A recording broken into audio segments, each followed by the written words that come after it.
CNBC has a list of what it says are the 10 worst states to live and work in. And this is a list that they update every year. And now we have the 2023 edition. So if you were thinking about moving somewhere or, a little bit up in the air, you didn't know where you wanted to live, and you're waiting for guidance from CNBC. Okay, maybe you were talking with you were talking with your family about moving, and you said, well, we're not going to make any decisions. Okay, let's wait till CNBC tells us what to do. So if you're in that camp, then this is a big moment for you. They finally released the list.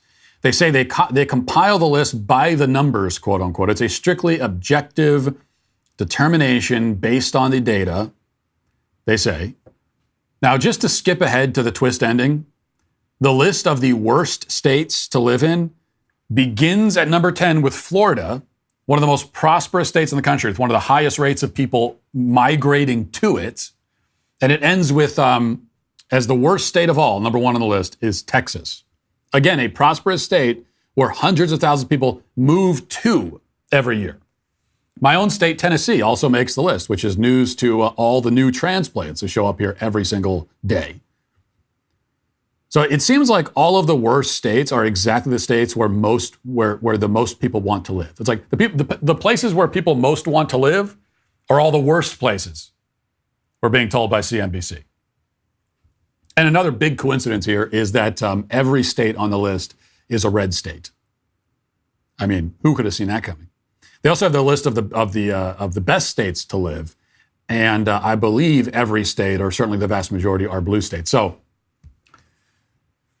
big surprise there. But how do they determine this? How do they come to this determination? How could they say that Florida is one of the worst states to live in the country? Texas is the worst. There's not a worse place to live than Texas. Well, let's find out how they came up with this ranking. This is from the article. Says each year, as part of our overall assessment of state business climates, CNBC's America's Top States for Business study considers how welcoming each state is to workers and their families. Life, health, and inclusion is one of the study's 10 categories of competitiveness. And this year, with the nationwide worker shortage so severe, the category is taking on increased importance in our methodology. We consider multiple quality of life factors, including crime rates, environmental quality, and healthcare. We also look at the quality and availability of childcare, which is one of the most important factors in getting parents back into the workforce. Casting the widest possible net for workers means not turning anyone away. So we consider inclusiveness in state laws by measuring protections against discrimination as well as voting rights. And with surveys showing a substantial percentage of women considering abortion restrictions when making a choice of where to live in the wake of the Supreme Court overturning Roe v. Wade, reproductive rights are part of this year's equation as well. Okay, so that's how they came up with it. That's what the list is. Here are the most conservative states. Also, you shouldn't live there because we don't agree with conservatism. Grand Canyon University is an affordable private Christian university located in beautiful Phoenix, Arizona, praised for its culture of community, giving, and impact. Grand Canyon University integrates the free market system into everything they do, welcoming Christian worldview perspectives into over 320 academic programs, with more than 260 of those programs online. Grand Canyon University's online programs are designed to make earning your degree easy and accessible no matter your age or stage in life. So why wait? If you're ready to take your education to the next level, find your purpose at Grand Canyon University. Visit gcu.edu. That's gcu.edu. If you're hiring, you're probably dealing with economic uncertainty, and now more than ever, it's important to hire the right people faster and more efficiently to keep overall costs down. Thankfully, ZipRecruiter is a hiring partner who is focused on you and your needs. From pricing to technology, everything that ZipRecruiter does is for you and what works best for you. Right now, you can try them for free at ZipRecruiter.com/Walsh. ZipRecruiter's smart technology identifies the best matches for your job and lets you invite candidates who you really want to apply for your job before other businesses can snag them up. I love how their pricing is really straightforward. You know what you paid before posting your job so you can stick to your budget with no surprises. Hire the best with the help of a partner who's all about you with ZipRecruiter. 4 out of 5 employers who post on ZipRecruiter get a quality candidate within day one. Just go to this exclusive web address to try ZipRecruiter for free. ZipRecruiter.com/Walsh. Again, that's ZipRecruiter.com/Walsh. ZipRecruiter, the smartest way to hire. And so there's not a lot to say about it. This is just a farcical partisan list, except that, because of course that's not what CNBC is directly saying. Okay, they are not directly saying, here are the most conservative states, we hate them because we're liberal. They are trying to frame this as, well, because they're conservative, that means it's a low quality of life and nobody would want to live there. And it just shows how the left and the media specifically, they have really no concept of what normal people want out of life. Like what our priorities are in life. They have no concept of that. Because to them, there's nothing farcical about this. They really think that when your average family is deciding where to move, that they're going to take into account things like inclusiveness. Like I'm willing to bet, I mean, there's no way to verify this. I'm willing to bet that it has never happened. Okay, this conversation has never happened where you've got just a normal working class family sitting around the dinner table and they got to move. They know they want to move from where they are. They want to go somewhere else, and they're talking about where they could go next.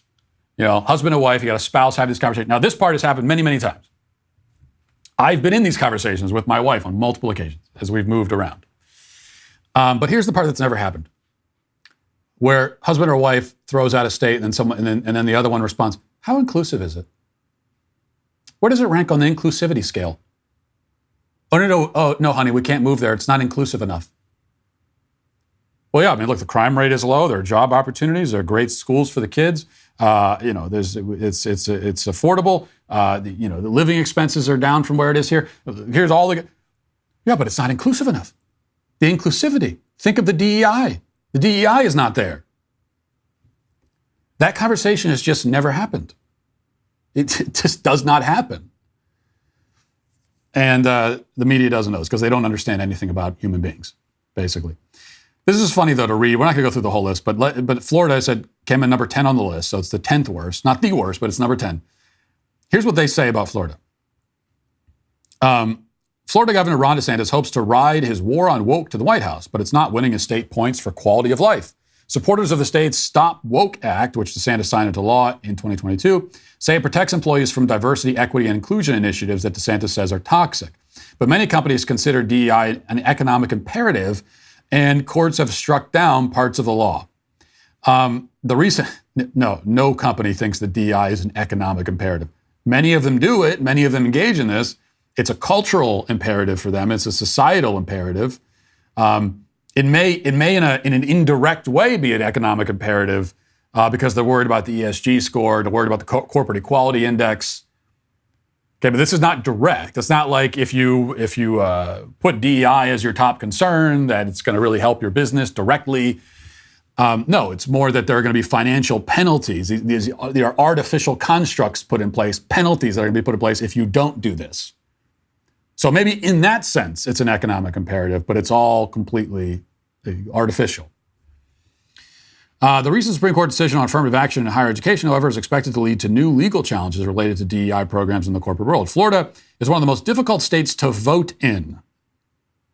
Wait, let me read that again.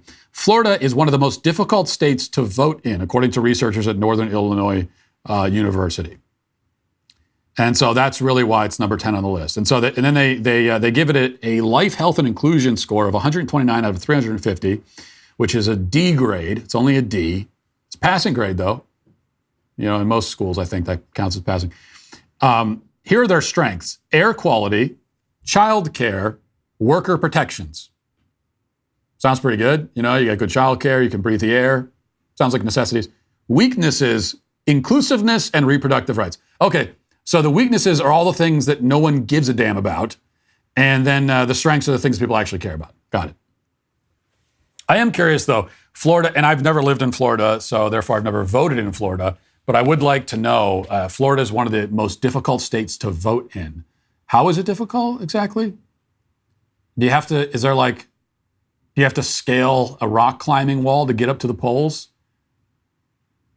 Are the polls perched at the top of some sort of precipice? You have to climb up to it? Is that how it works?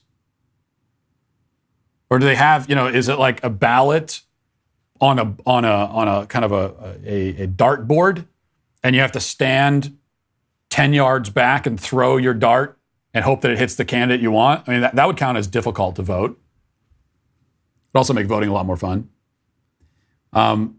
Is that how it works in Florida? I mean, I don't know. Maybe someone could fill me in if those are the policies. But I'm pretty sure it doesn't work that way. And if you want to vote, you can just go and vote like anybody. And it's incredibly easy. Pretty sure about that. But I stand to be corrected.